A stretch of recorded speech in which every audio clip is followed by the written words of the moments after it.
I'm over $230,000 in debt right now. Oh my God. Okay? Oh. You know, when our current administration seems to fully accept this privatization, what strides are we going to take to protect students from these loan sharks? Today, the student loan program in the United States is on target to make tens of billions of dollars in profits off the backs of young people who are trying to get an education. That is morally disgusting. The student loan burden in just the last year has grown by $100 billion. This is a snowball that is getting bigger and bigger and bigger. And the Fed, the Consumer Financial Protection Bureau, yay, and the Treasury Department have all put out reports saying basically, we're starting to watch this in the economy. Young people who don't move out of their parents' homes because they can't afford to. Young people who are not buying homes at the time we would expect them to. Young people who are not starting their own businesses when we would expect them to. Why? Because they are being crushed by student loan debt. So, here I am. I spent 20 blah blah years as a college professor. I go off, I get elected to the United States Senate to fight on behalf of working families. I get into the Senate and I figure, I tell you, there's one thing I can sure fight for, and that is reduce the interest rate on student loans. It was my very first bill. In fact, what I proposed is, because I've taught commercial law and banking and all that stuff for a long time, I actually know how much the banks pay when they borrow money from the Fed, in other words, your taxpayer dollars. And my proposal was that students pay that same cozy 0.5% that the banks are paying. Okay?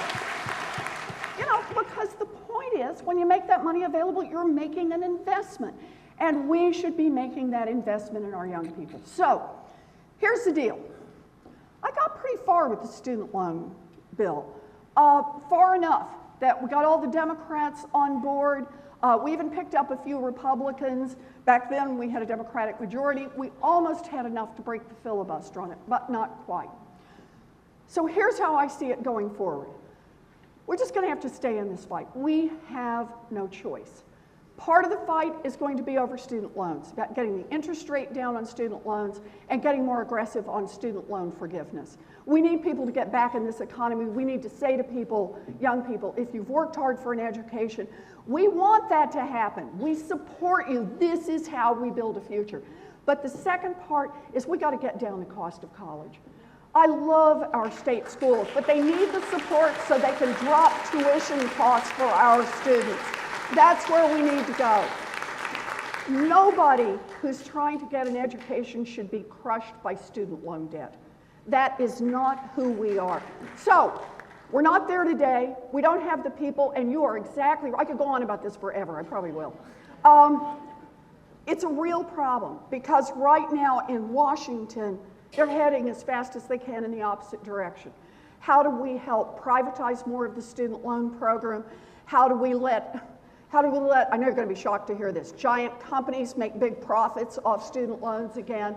How do we turn loose more of the for-profit colleges that have defrauded students and ripped them off? So we've got job number one is oversight over what's going on in Washington and to just keep banging on this.